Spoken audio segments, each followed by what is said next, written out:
This podcast is best listened to with headphones. You don't want to go in there all by yourself, do you?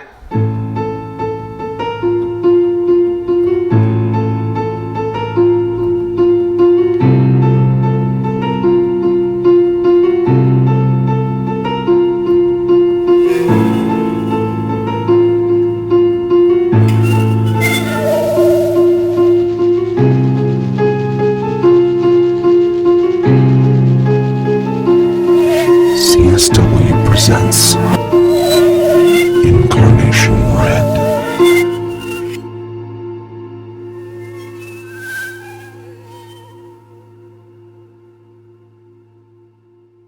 Episode 9. Epitaph.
I don't remember what happened.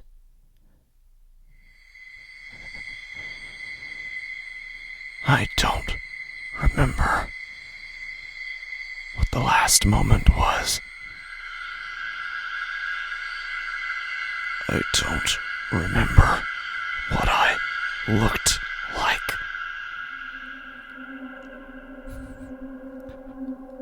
I don't even remember my name. When my eyes first open, all there are is questions. All there are is uncertainties and grayness. And then came the non-sensations. Several things, several impulses and senses that I felt to feel them, but I didn't feel them, which sped on the impulse of their sensation all the more. The shakes, cold sweat, then constant heaving, in and out, and in and out, but I felt none of it. Why didn't I feel any of it? Am I here? Or do I just think myself to be? Am I like a moth, trapped between two window panes? Or am I just the residue it leaves behind? Am I an animal in a cage, trying to see outside of the walls, trying to discern, trying to fathom what could possibly be outside of it, or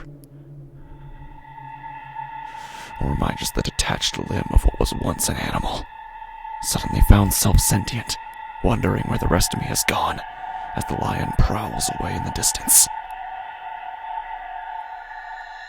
I make a move to slap my face, to pinch myself, to make some kind of sign that surely this must be a dream, right? But it's at that moment that I realize the hands I would use to slap my face, to pinch myself, the face I would slap in order to wake myself from this, none of it is there. I look down to see the space that I occupy, and I find that there is in fact no such space that I occupy. Because in order to occupy a space, you must exist, and that is something I seem to be incapable of, isn't it? I am just a pair of invisible eyes, floating in nothingness, only able to perceive. And what use is perception if the one thing you can't perceive before anything else is you? Well, if I can't see me, then... if I can't define myself, then I suppose I'll have to define everything else then. When I look around me, I recognize it. This is my house. The house that I lived in. The house I was. I don't understand it. But it is a house, and I recognize it. So I cling to that fact. I cling to that recognition. And I study every inch of it, memorize it down to the absolute atom, that I may have a reality that holds something together. If it is only a house. I make my rounds. I regularly drift around the house, aimlessly, studying every possible surface, every crevice of every bit in the wallpaper, every scratch on every baseboard. I memorize the configuration of the chandelier. I run my non-existent fingers over the curves of the banisters. I know everything. Every last inch of it. Stopping only when things go to black, which happens often. It's funny. Ever since I opened my eyes, all I've been able to find hope inside of is the idea that I am asleep.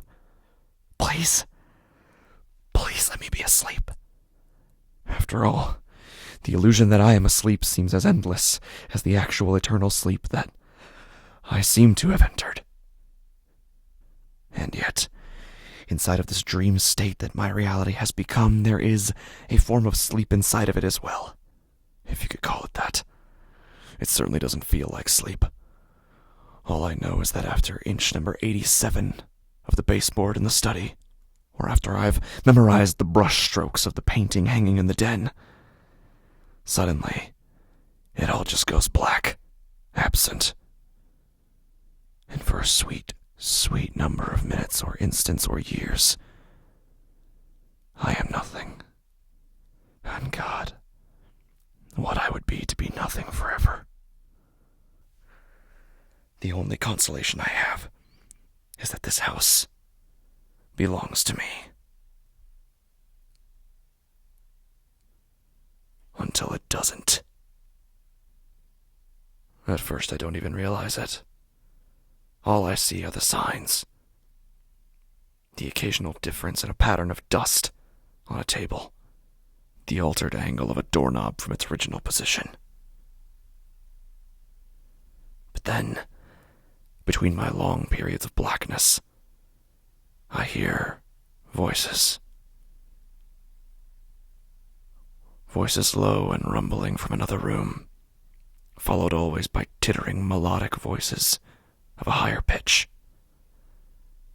I move myself to leave whatever room I'm in, go downstairs, upstairs, wherever I hear them, but every time I get there, there's no one. Then, with the abrupt timing of a whip's crack, all the furniture is gone.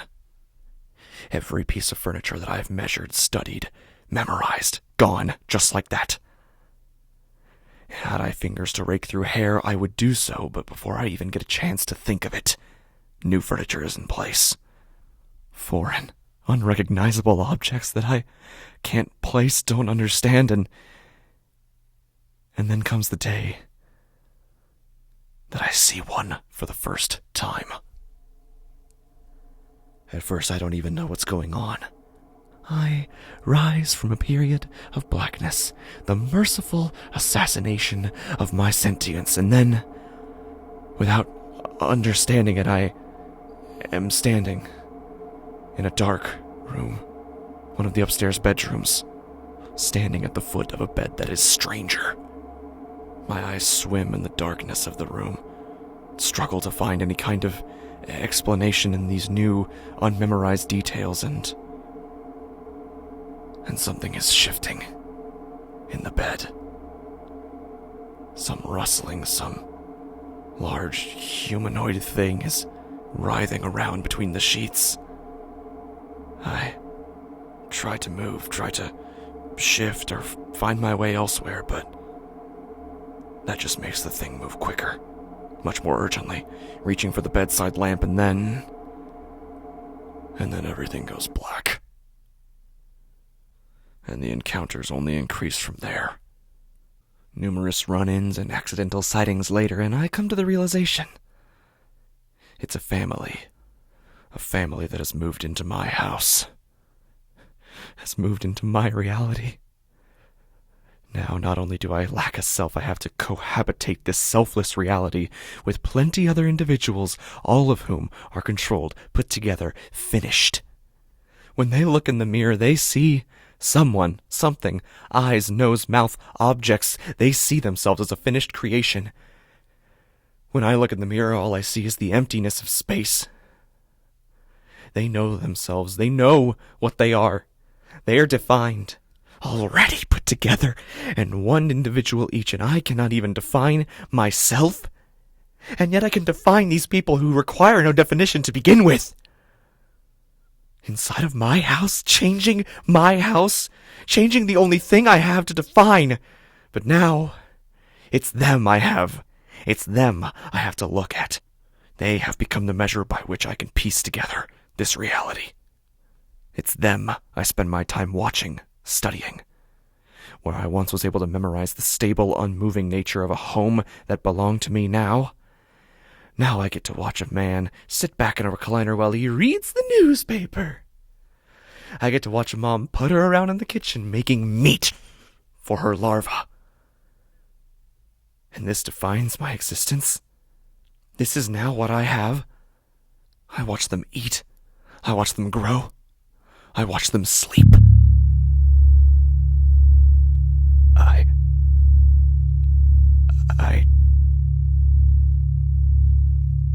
I wake from another period of blackness, in a dark, cramped space. I can see the back wall behind me, but I can also see the doorknob, just a few feet in front of me. I look around, and I recognize it at last. It's the closet of one of the upstairs bedrooms. I recognize the scrapes against the wooden shelves in this particular configuration, and I know what room I'm in. So I reach for the doorknob, and the door opens slowly. At this point, I hear a gasp. I hear a muffled screech. I search the darkness, trying to discern shapes inside of it, and I see the young one, the daughter of some teenage years. Her sheets are pulled up to her chin, and her hand covers her mouth. Her eyes, they stare at me. They are locked on the space I occupy. And I see tears, faintly brimming on her lower eyelids. For a while, I don't know what to do. I step forward out of the closet, and her eyes don't move. I reach to approach the other door, grab the doorknob, but at the first noise it makes, another scream wheels from the bed. I turn to look at her, and I see her flailing, reaching desperately for the lamp, trying hard to reach it. She reaches for the switch, and when it turns on, everything goes black again. And when I come to, it's all the same again. Watching, staring, the perspective of our lives that I never wanted. This voyeuristic cinema that I never asked for. And with this comes all kinds of privileges that I also never asked for. But when you're like me and you can watch infinitely without yourself being watched, you end up perceiving things. Things that, in my case, the other people don't even perceive themselves. Things about themselves, their bodies, blind spots in their view. I know the bald spot on the back of the mother's hair. I know the sensitive, soft patch of skin on the back of the father's neck. I even know the daughter's sleeves, pulled clean up to the wrists, almost to the palm, forcefully. And I know that's only happened recently. Of course, none of this makes me any more human, doesn't give me any more remembrance of my body. Trying to look at them, to relate, to have their tangible forms make my intangible form feel more real by extension, it never works. They're so permanent, so touchable. It occurs to me I might be able to relate to them more if they in fact didn't have those bodies at all.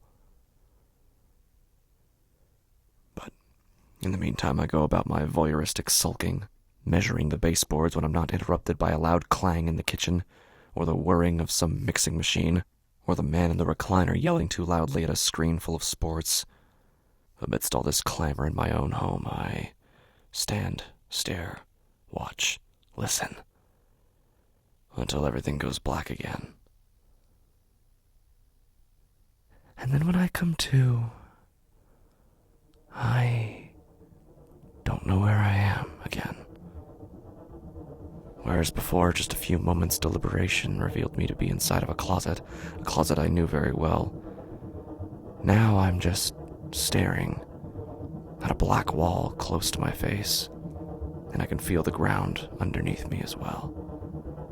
It's like I've been placed in some kind of trash compactor that's halted still just before it could finish me off. How poetic. And staring forward, I can tell that there is wood or some other hard surface just not even an inch from my nose. I feel the ground with my palms. It's carpet. I at least can still tell that much. I look around. It's blackness on all sides of me. But on the sides of me, a slight rim of light, just a shade brighter than the darkest shade of black, surrounds me on all sides. This really only seems to confuse me more until I see 2 feet plop down onto the floor, interrupting the rim of light, and I instantly know where I am. I'm under her bed. It's strange. That's not... I don't know why I'm here. Why would I be here? There's nothing for me here, so why did everything go black? And then I come to underneath the bed, back against the carpet, staring at the bottom of the mattress as I hear her heave her weight onto it, sigh deeply, and fall gently asleep, and I can feel her consciousness muting itself. I can feel that she no longer knows what is around her. I can feel how defenseless she is, but I don't know why I feel that. Don't know what any of that means to me. In fact, all I really know is that I want to get out of this room, so I try to shift my way, try to sidle and slide my way across the carpet toward the rim of light, toward the escape, the gap between bed and floor, but in doing so, I bump the bottom of the bed, and I hear a sharp gasp above me. I hold perfectly still, and I can feel that she does the same. Just like I can feel her breath entering and exiting her at quickening intervals. Just like I can feel the sweat coursing down her body already, colder than she knew possible. Just as I can feel her mind scrambling and scraping, trying to think of an explanation for what's going on, so I strike the bed again. The bed shakes, lifts, falls down, and a brief shriek blows out of her. I go statue still. I don't know why I did that. I don't know what I'm doing. It feels as if things are going black again, but I'm perfectly conscious. I know what I'm doing. I I see things, I can think things, I know things aren't black, but it's a different form of consciousness. Conscious of someone else's consciousness. Aware that they are aware of you. And in this echolocation of self, I feel something new. It feels almost like moonlight landing on my features, illuminating me to be seen, understood, comprehended.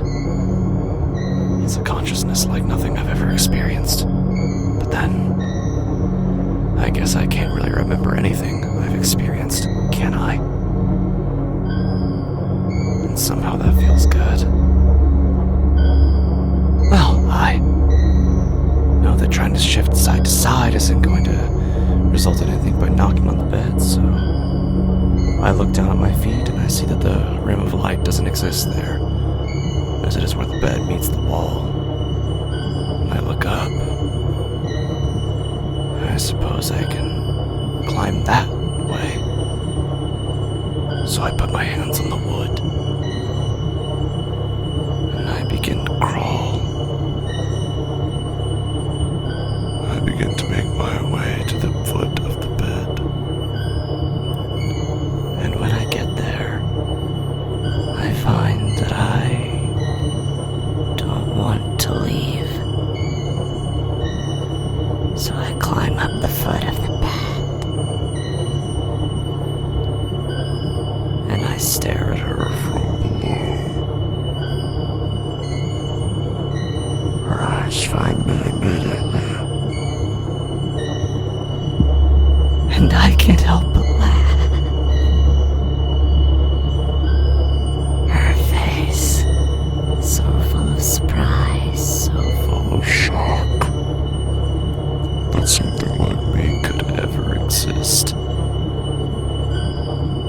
And oh, I want to take her and make her know that we're not so different, me and her. In fact, we're very much alike. And I want nothing more than to hold her in my hands and make her understand that. Tell her, shh. There's nothing to be afraid of. It's just me and you. And we will share this room forever.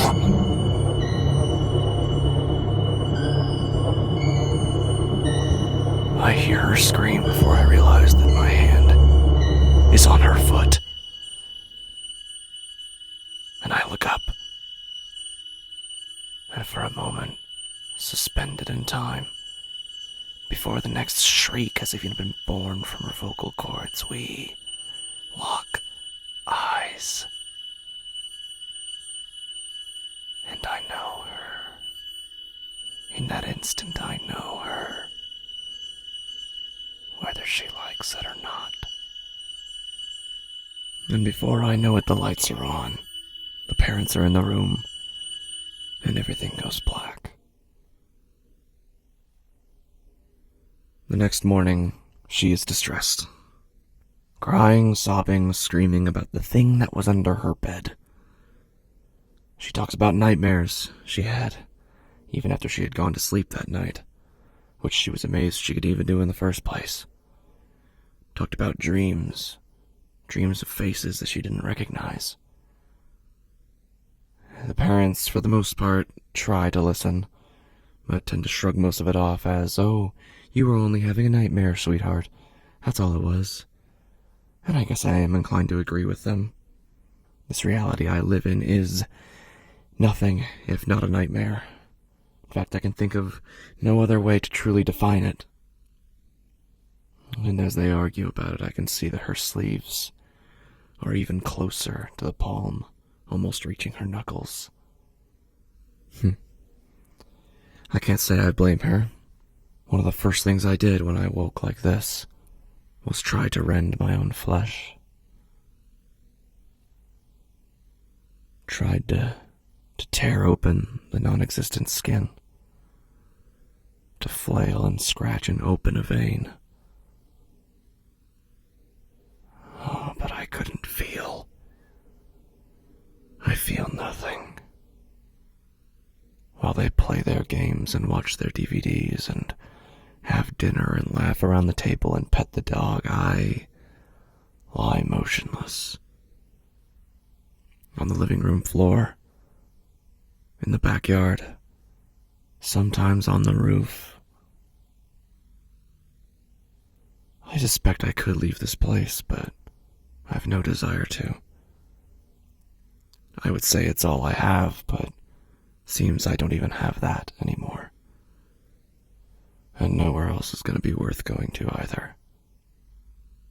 So instead I lie here, staring upward at the ceiling, or the sky, or at nothingness.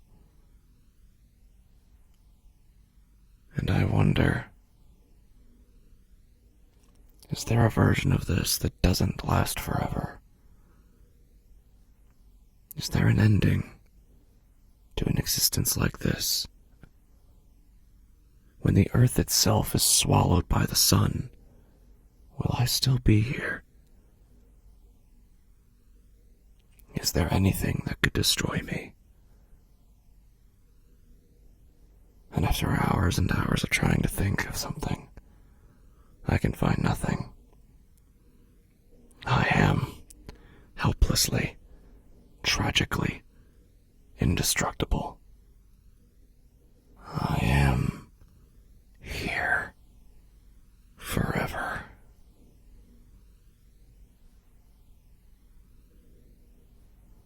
I am here forever. The words taste interesting as I speak them one after the other. I am here forever. And as I ponder the meaning of these 4 words, I start to realize the one thing that could make me feel.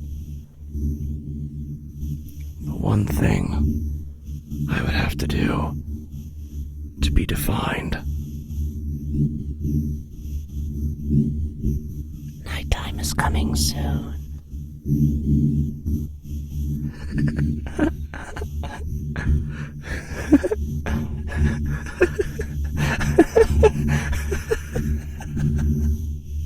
I know what that means for me.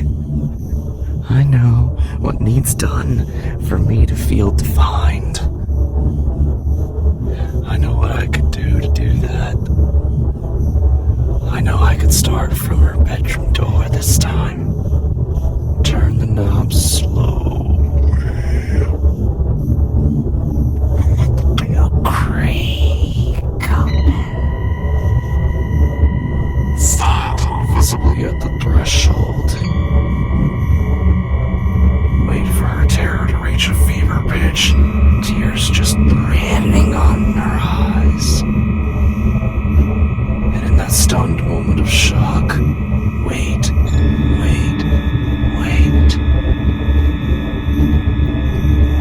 Until I can rush in. Sheets of the bed. Grab her by the neck. Shake her by the spine. Shake inside, get into her head where she tries to make sense of this world. This world that is senseless. This world that does not want her. To follow orders. I can go for every sinew. It's the deepest and most worthwhile story. And this cuts on her wrist multiply, make sure she honors that promise. She knows till she doesn't know what there is. Convince her that she is me, because she is me. She will become me. If I have anything to say about her, she will become me. She will know what it feels like to be nothing, to be less than nothing, to be the ghost of war. Something. Someone will bring her to this fever pitch of nightmares. She can't take much more. except for the last time I hold her. Whisper something into her ear. A secret from me to her. The last thing she will ever hear. And then I split her skull.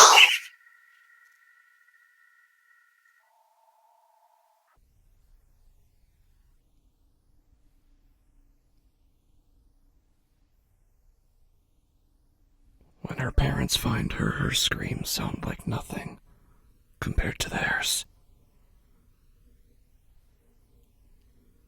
I watch them as they come to grips with it. I can see the fibers of their brain struggling to comprehend, struggling to grasp this truth. This truth that simply cannot match with theirs. And in that moment, I can relate. I watch as their tears meet the carpet. I listen as their screams turn into sobs, their sobs into choking, their choking into silence after the coroner has left. There's a hush upon my house, and nothing's quite the same anymore. And I reflect on what I've done, because this hush over my soul feels like what I may have once called guilt, or remorse, or shame. But then I realize that's not what it is at all.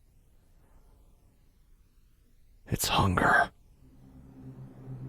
Hunger for the next hit. And the pain is breaking me. But it's funny. When you're like this, everything goes backwards. I am dead, and through that I live. I am not here, but all that really means is that I am there. And I feel myself breaking. But for me, that means I am forming, coming together, becoming something new. They see me. And as a result, I see me. I know what I've become. I know what this makes me. I know that there's no going back after I've gone past this point. I know that I'm giving up everything that I once was. But it seems I've already lost all of that. So if I'm to be anything, well, I guess it's gonna have to be this.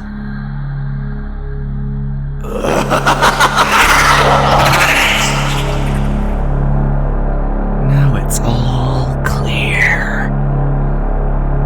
Now I know exactly what I am. Now, when I enter a room, I know that I, in fact, am there. Now I look my intruders in the eye. And as they turn, look again, think maybe they saw something out of the corner of their eyes. I know just what they saw. I make sure they know it too. You think you're so different. You think your daughter's body was worth the moon, the earth, the sky, the heavens, while my body rots. Yours does soon. In the meantime, I'll keep up the act. I bang on the walls at night. I turn the lights on and off. I make the stairs creak. I make the attic thump. I make doors open with no cause and no one to open them, because if I don't, then what am I? If I don't, then what have I ever been? I may not be able to feel pain myself, but I can feel your pain when I make you hurt. Try Hang your crucifixes if it makes you feel better. Sprinkle salt on the doorway to make sure I don't follow you inside. Do whatever you think will help, but know that none of it will, because I am here. Forever. So when you feel a chill, or you feel like the walls themselves are watching you, when you hear something in the middle of the night, upstairs, in your closet, under the bed, or maybe